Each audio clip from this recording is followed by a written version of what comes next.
All right, y'all, welcome back to the show. It's Anti-War Radio. I'm Scott Horton, and our first guest on the show today is Karen Kwiatkowski. Her website is KarenK4Congress.com. She's the famous Pentagon whistleblower who explained all about which neocons ensconced inside the American Pentagon lied us into war with Iraq with a bunch of bogus nonsense about weapons of mass destruction and friendship and ties between Al-Qaeda and the Ba'athist regime of Saddam Hussein. You can find her great archive at LouRockwell.com, and there's a ton of great articles by her there, of course, and all over the place, and also about her. Particularly, I'd like to recommend to you The Lie Factory by Robert Dreyfuss and Jason Vest, and then I guess also go to C-SPAN, or just search for C-SPAN Q&A. If you need to, Brian Lamb is the name of the interviewer there, I think the founder of C-SPAN. And Karen Kwiatkowski, spelt like Kwiatkowski, or just pretty close. Google will find it for you. And the C-SPAN Q&A of her is really the single best debriefing of this lady's experience as a lieutenant colonel watching the neocons lie us into war in 2002 and 3. And now, like I said, she's running for Congress, KarenK4Congress.com, Virginia's 6th District. That's the northern Shenandoah Valley, correct? Welcome back to the show, Karen. How are you? I'm doing great. Thanks for that great introduction. And, of course, one of the things your listeners will know about the 6th District of Virginia, other than it's in the Shenandoah Valley, is that our current 10-term incumbent representative is Bob Goodlatte. That's Mr. SOPA. Oh, no. Yeah, he's the one that introduced it in the subcommittee and gave it to Lamar Smith, who then, sponsored the bill. But it was actually his, Bob Goodlatte chairs the Intellectual Property and Internet Subcommittee under the Judiciary. And it was his shop, his place that put this together. Now, is there like a big high-tech industry there in the Shenandoah Valley?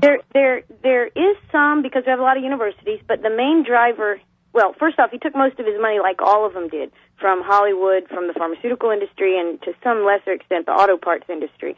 Basically looking, what I call rent-seeking, basically, let's change the law so I don't have to compete. But in any case, we do have a company here in Harrisonburg, a very famous company, called Rosetta Stone, headquartered in Harrisonburg. And, of course, they make their living with language CDs, and I'm not sure if it's the DVDs, too, but, they have a concern that these things are easily duplicatable and that people take their stuff and resell it and copy it, and that's a valid concern.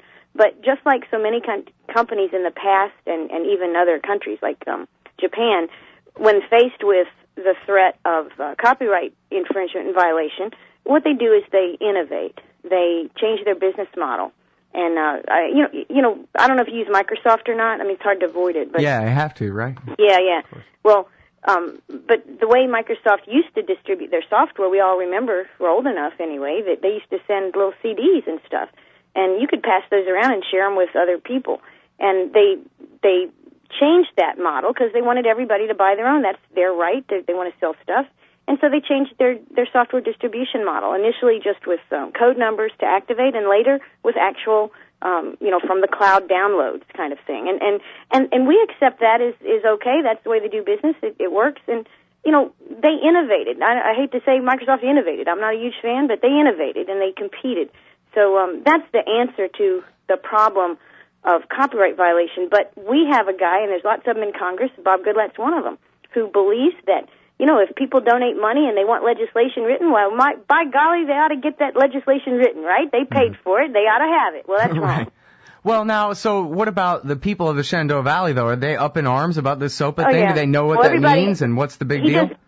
They do know what it means, because we also, in addition to technology here, we're big farmers is what we are. Farmers, and there's older people and service industries, but we have a great number of universities, and so with all your universities, you get your little technological corridors and your growth of innovative and entrepreneurial type stuff, a lot of it being in the information systems arena, engineering and technology, alternative energy, things like that. So we have a lot of that here.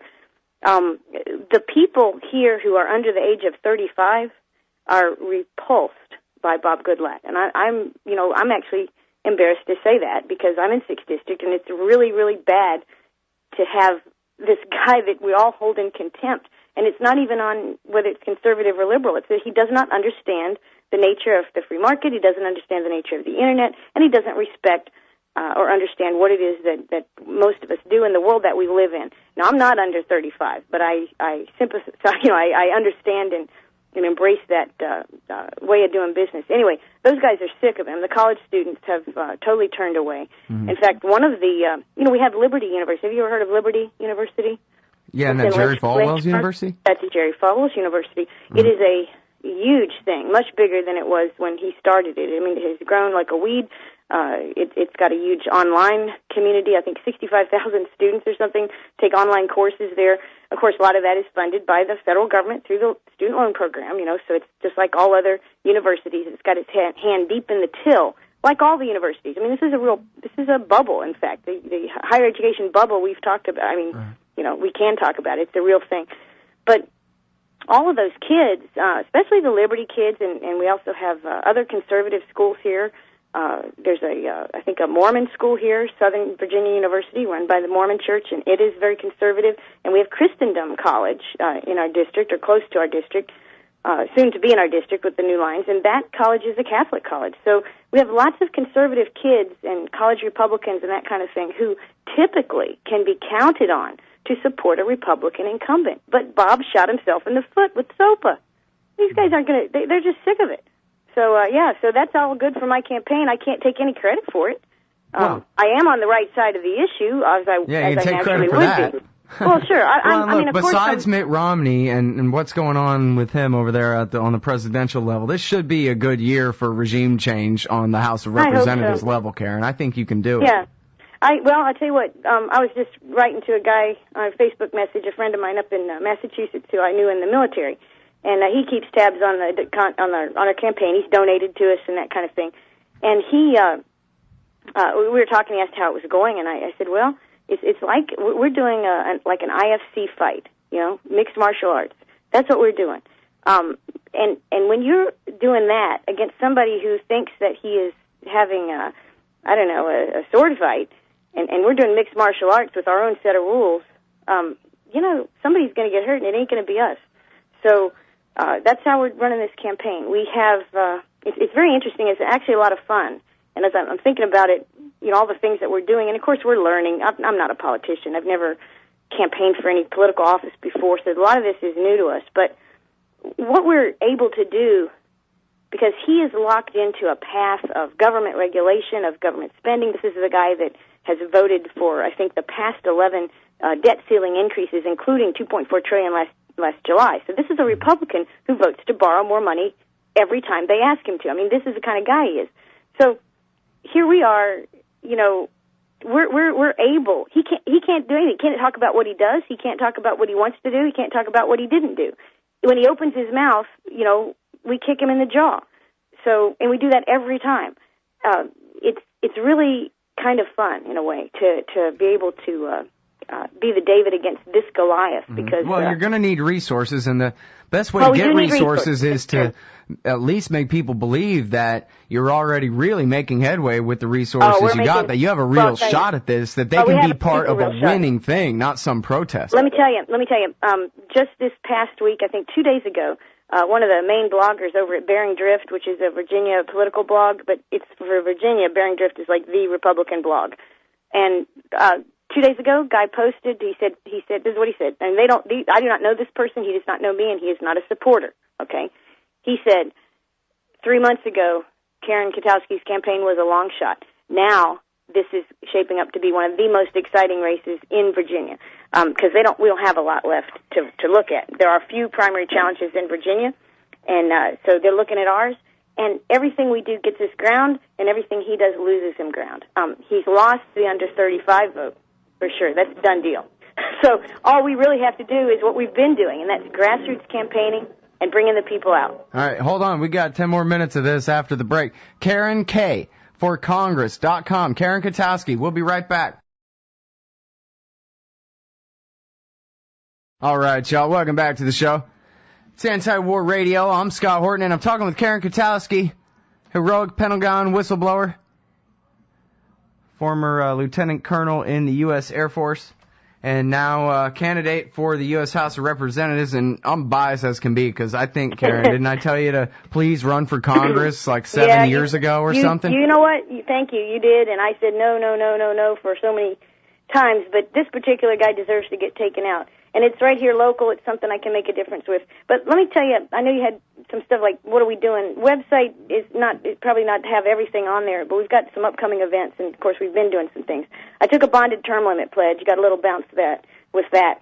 And that's where I do a promissory note to pay, and I designated the Mises Institute as my recipient if turns out I'm lying. It's kind of a gimmick because I'm not lying, and I don't intend to stay for more than 3 terms, and probably not that many. But anyway, that's the kind of thing that touches a lot of people in our district, because this guy ran on term limits 10 times ago, 11 times ago. He ran on term limits, and of course they all know him to be kind of a liar in that regard. So there's some people that's the only reason they're going to vote for me, just term limits. It seems pretty simplistic. We have an office opening up in Harrisonburg. We've already opened it. We have our open house this Friday afternoon. And I want to tell you what I also did last Saturday, which was kind of fun, and it wasn't done really strategically. But we had been at a gun show that weekend, but we had to break away from the gun show to go to the 6th District Unit Republican meeting of all the top Republicans in the 6th District. They have a meeting every quarter. We always attend. And so I went open carry in the meeting, and trust me, that was talked about far and wide within an hour of that meeting. I mean, people were calling.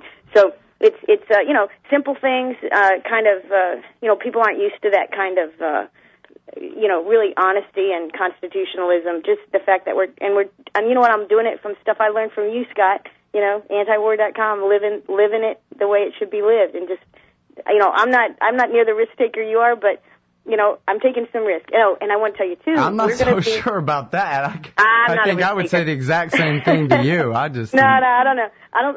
I'm just the announcer over here. I didn't do nothing. Oh no, you're a radical. You're a radical, Scott, and you inspire me.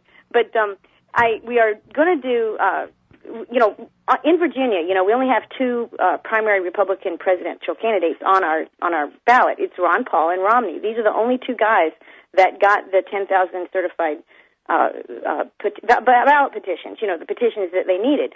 So there is a huge strategy here in Virginia amongst Republicans, which they talked about at the last meeting, and you can read about it anywhere you want to within the Republican circles. And that is, in order to give Virginia delegates at the National GOP Convention some sway, some power, they are actually pushing all Republicans, if they so desire, to vote for Ron Paul, because they're only bound to support Paul in that first round at the National Convention, and they want to be playmakers. Of course, many Republicans here, some like Romney, some like the other 2 guys, and some like Paul. But since we only have a 2-man horse race in this on March 6th, on Super Tuesday, they're pushing for Paul. So there's a huge likelihood that Ron Paul is going to beat Romney in this race, and I certainly, if it was my choice, it would be Paul, all the way. I am a great fan of his. Now, on the 20th of February, I believe it's the 20th, there's a Veterans for Paul march in D.C. You probably know about it. Kokesh is doing it. Yeah, I heard a little thing, but I've been away. But okay, I don't know much about it, but I am going to attend because I'm 2 hours west of D.C., so it's not a hard thing. So we're going to do that. And I think they may have already done one march, or I saw there was a YouTube, but I didn't watch it. So maybe that was just the promo for it's still upcoming, or I don't know. I think it's upcoming. We did get an invitation, and I might even get to speak, and I'm hoping I do. So, I am doing that to reach out to that sector of, Republican and other voters here, and to try to do what I can do to help what I think is the best message. I mean, and I use Ron Paul's economic platform when people ask about, well, what can you do? What can you do? Because I'm certainly not promising to bring back more federal goodies to the district. I mean, I'm opposed to that on principle. But what we can do, I look at Ron Paul's Restore America plan. I look at the cuts that he's making. They seem to make a lot of sense to me, and I certainly have been, talking about those when we talk about economics. So anyway, we're having a great time. We're doing lots of different activities. About every month or so, we have something that we think is very odd and strange that we know our incumbent opponent will not do. So anyway, we're having lots of fun, and I really believe. Well, I don't want to be over-optimistic, obviously. The deck is stacked against us for sure. It's hard to beat an incumbent. But if any incumbent can be beat, it's Bob Goodlatte in the primary in 2012 after he tried to force through SOPA, and he voted for more borrowing. So now I think we can just take it for granted, audience, bear with us, that this guy's just the run-of-the-mill Republican with the kind of voting record He's a rhino, we'd expect from him. But what about you, Karen? What are you good on? Because, especially for the very libertarian, they're going to be very reticent to support any congressional anybody, right? So you're going to have to be really Ron Paulian. Yeah. Well, what I'm running on really is what a lot of people run on, but I actually mean it, and that is kind of a strict literalist interpretation of the Constitution. I'm looking at we don't want if the spending is not authorized. I mean, really, seriously, I would love to become very soon after being elected to become known as the other Dr. No. I would love that because that's certainly what I aspire to be. And I also think, I'm also doing things like running on, slashing congressional pay perks, eliminating the retirement program, eliminating the idea that they are not bound by the laws that bind all other American citizens. If they pass a law, it certainly applies first and foremost to congressmen, those kinds of things. But mainly just a constitutional platform. If it's not a federal responsibility, it shouldn't be funded, it shouldn't be pursued, it shouldn't be regulated, it shouldn't be done. So, there's ways to push back on those things. I've told people already in a couple of different speeches recently that I intend or I expect to be known as one of the least popular congresspeople among the other congressmen, certainly amongst the old crowd. I think one of the big problems, and one of the reasons all those so-called Tea Party candidates were elected and only about a fourth of them stood to their principles, is 3/4 of those guys are like a lot of people, and they would prefer to be liked by the people that they hang around with instead of being of actual service to the constituents that put them there. So, I'm kind of looking forward to that. But, I'm going to be a strict constitutionalist. I'm going to be kind of a tight-fisted badass, I hate to say. And that's what I'm going to do. And I hope to inspire other congressmen who know that that's the correct way to go, that if there's a whole body of thought that says you can't save this country, and I'm not running on I'm going to save the country, but I think we owe it to ourselves and our kids and our grandkids to at least try to. And I think the way you try to is you start doing things right, and you don't make excuses for continuing down the bad path that we've been on. And that is it's a path of spending, it's a path of socialism, it's a path of war. Right. All those and things I think Ron Paul does a great job of explaining how this is all in America's best traditions, non-interventionism, our Bill of Rights. Absolutely. How can you say our Bill of Rights is a fringe position? It's our Bill of Rights. Exactly. It's not fringe at all. It's mainstream. And I think if more people in Congress and elsewhere, but particularly in Congress, like Ron Paul has done, will stand up and make the case that this is the American tradition. Non-intervention is the American tradition. The Bill of Rights, as you say, the Constitution, a limited, decentralized government is the American tradition. This is not radical, unless you say, Thomas Jefferson and George Washington, all those guys are radical. It's not radical. It's actually the right thing to do. And I think if a person or a few people up there will stand up and make that case in a non-intimidating manner, just make it in an honest manner, I think a lot of other guys and gals up there will fall into place, and you'll help. I think I can help them gain a little backbone, gain a little courage, because they'll see me and they'll say, well, there's old Karen, and she's pretty little and she doesn't have any political experience, but she's not getting beat up too bad for standing on principle, so maybe I can stand on principle too. And I'm hoping that I can help other congressmen do what they know to be true, because a lot of them know what the right thing to do is, but they're just scared to do it.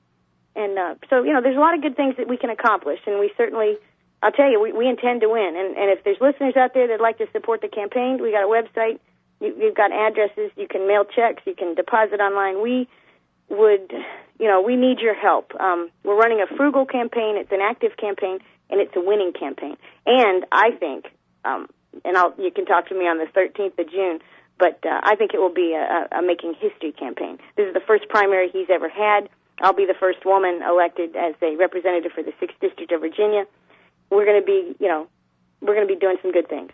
I'm really excited about this, Karen. I can't wait to watch you in the Florida house on C-SPAN. Well, I'll tell you what. Yep.